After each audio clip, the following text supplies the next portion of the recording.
Students, कैसे हैं आप सब। जैसा कि आप जानते हैं कि हमने कल एक नया चैप्टर स्टार्ट किया इनइक्वेशन और इनइक्वलिटीज़, और इसमें हमने कल एक्सप्रेशन और पॉलिनोमियल के बारे में बात करी थी। थोड़ी बहुत डिग्री के बारे में चर्चा कर चुके थे पॉलिनोमियल की। आज इस लेक्चर को हम वहीं से स्टार्ट करेंगे।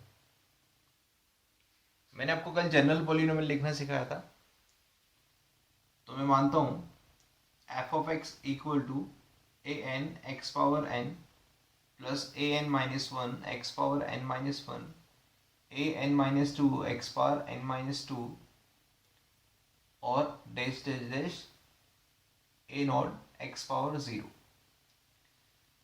ये मैंने जनरल पॉलिनोमियल लिखी है जिसमें बहुत सारी टर्म्स हैं, बहुत सारी टर्म्स का एडिशन। मैंने टर्म्स के बारे में भी कल चर्चा करी थी कि टर्म्स किसे बोला जाता है। तो यहाँ पर बहुत सारी टर्म्स का एडिशन आ रहा है और सभी टर्म्स मिलकर एक पॉलिनोमियल बना रही है।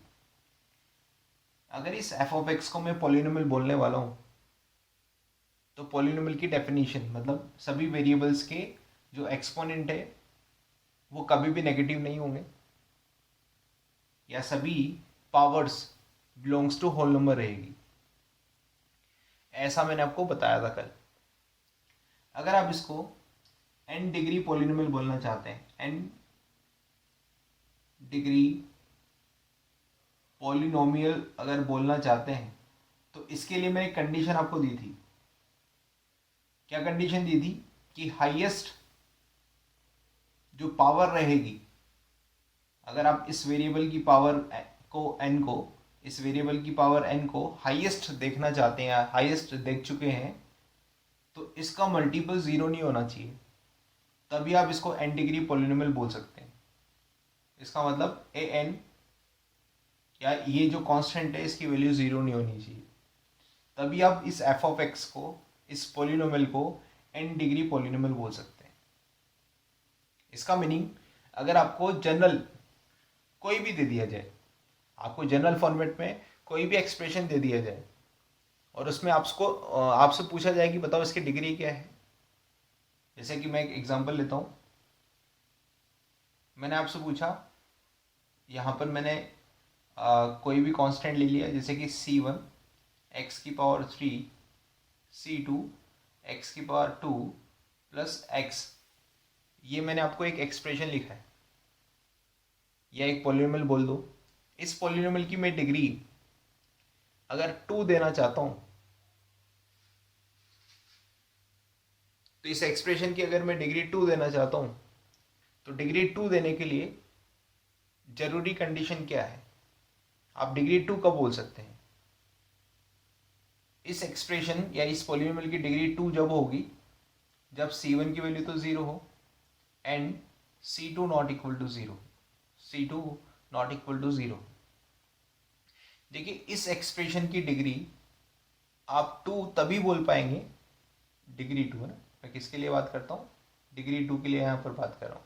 तो डिग्री 2 तभी बोल पाएंगे जब एक्स क्यूब इसमें से गायब हो चुका हो, क्योंकि डिग्री 2 देने का मतलब क्या है कि सबसे ज़्यादा वेरिएबल की पावर 2 ही नजर आनी चाहिए उस एक्सप्रेशन में या उस पॉलिनोमियल में।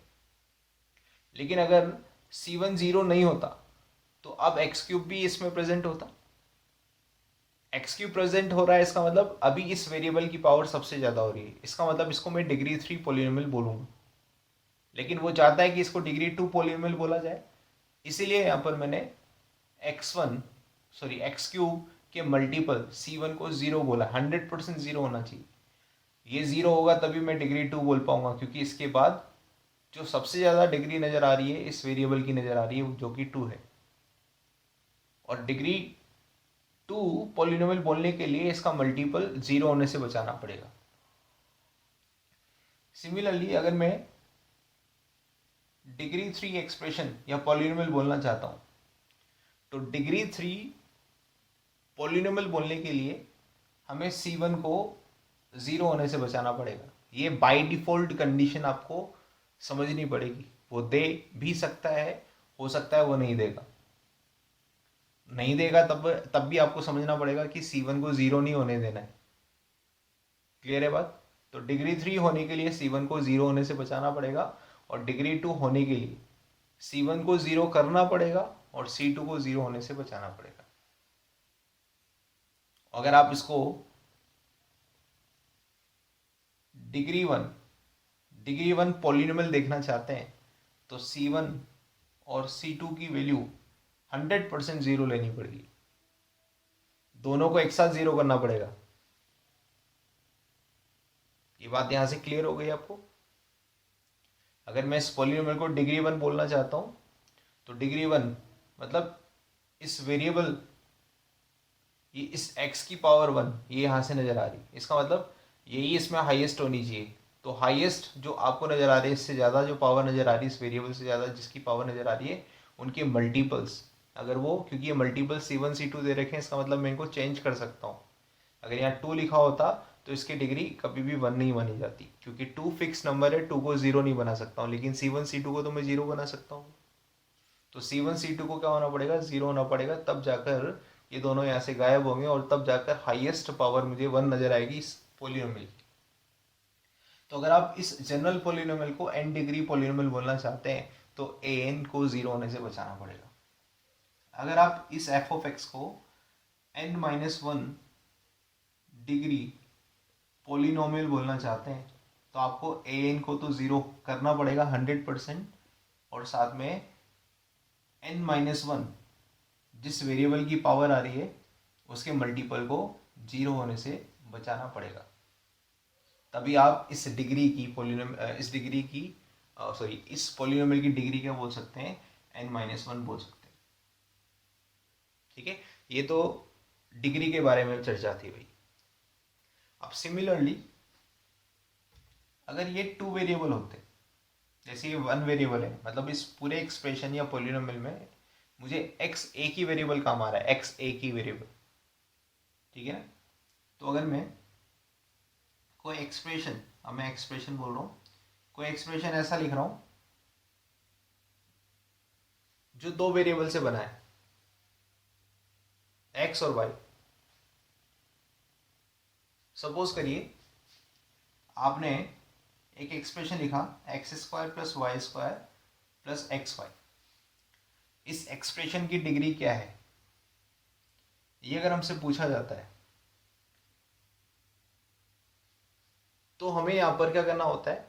सभी वेरिएबल्स की पावर, देखो यहां पर हमारे पास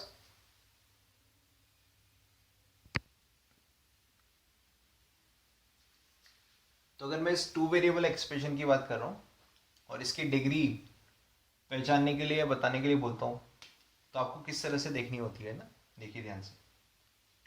देखिए ये क्या है, ये टर्म फर्स्ट है। इस एक्सप्रेशन में कितनी टर्म है, सबसे पहले हम ये देख लेते हैं। ये टर्म फर्स्ट, ये पूरी टर्म सेकेंड, क्योंकि इन दोनों के बीच में प्लस साइन से ये दोनों टर्म सेपरेट हो रही है। तो मैंने आपको बताया था कि बहुत सारी वेरिएबल्स मल्टीप्लाई में होंगे, लेकिन उनको अब अलग अलग टर्म्स नहीं बोलेंगे ना। टर्म्स तभी बोली जाएगी जब वो प्लस या माइनस के साथ सेपरेट की जाएंगे। तो ये दोनों टर्म्स हैं और ये दोनों मिलाकर एक थर्ड टर्म को रिप्रेजेंट करेंगे। तो टोटल इस एक्सप्रेशन में 3 टर्म है। अब इन तीनों टर्म्स की डिग्री पहचान, इन तीनों टर्म्स की डिग्री कैसे पहचानी जाती है? इस वेरिएबल की पावर देखो, हमेशा हम जो डिग्री बोलते हैं वो वेरिएबल की पावर को बोलते हैं। इस टर्म 1 की डिग्री है 2, क्योंकि इस वेरिएबल की पावर है 2। इस टर्म 2 की पावर है या डिग्री है 2, क्योंकि इस वेरिएबल y की जो पावर है, मैक्सिमम पावर, वो कितनी है? 2 है। और टर्म 3 में इस एक्सप्रेशन की डिग्री कितनी है, पावर कितनी है? देखो इसकी भी पावर है 1 और इसकी भी पावर है 1।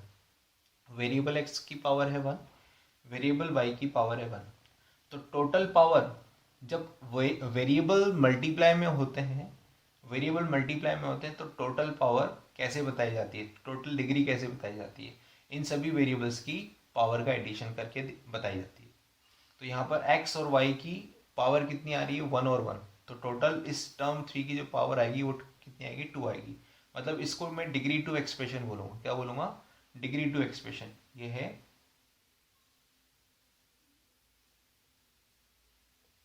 डिग्री टू एक्सप्रेशन, केवल टर्म 3 डिग्री टू एक्सप्रेशन है। ये भी डिग्री 2 है, ये भी डिग्री 2 और ये भी डिग्री 2 है। अगर मैं आपको कहूँ कि ये भी डिग्री 3 है, ये भी डिग्री 3 और ये भी डिग्री 3 है, तो क्या इस एक्सप्रेशन या इस पॉलिनोमियल की डिग्री आप बता सकते हैं? और इनके मल्टीपल 0 नहीं। तो ऑब्वियस सी बात है, अगर मैंने सभी जगह एक्स क्यूब लिखा है तो मैक्सिमम जो पावर नज़र आ रही है वो आपको 3 नज़र आ रही है। इसका मतलब वो डिग्री 3 एक्सप्रेशन है। इसका मतलब अगर मैं इस एक्सप्रेशन में देखूं तो तीनों टर्म्स में मैक्सिमम जो पावर नज़र आ रही है, वो 2 नज़र आ रही है। इसकी भी 2 है, इसकी भी 2 है और इन दोनों की मिलाकर भी 2 है। इसका मतलब ये जो मैंने f of x comma y, ये एक्स और वाई में जो फंक्शन एक्सप्रेशन लिखा है, इसकी जो डिग्री है, degree of f of x comma y वो कितनी है? इज 2 बोली जाएगी। ठीक है, इतनी बात आपको समझ में आ गई। धन्यवाद दोस्तों, आशा करते हैं कि आपको हमारा वीडियो अच्छा लगा होगा। इसी तरह आपका प्यार बना रहे तो दोस्तों हमारे चैनल को लाइक और सब्सक्राइब करना ना भूलें। हमारे नए वीडियोस का नोटिफिकेशन प्राप्त करने के लिए बेल आइकन पर क्लिक ज़रूर करें। हो सके तो अपने दोस्तों में भी इसको शेयर करें। Thank you for watching.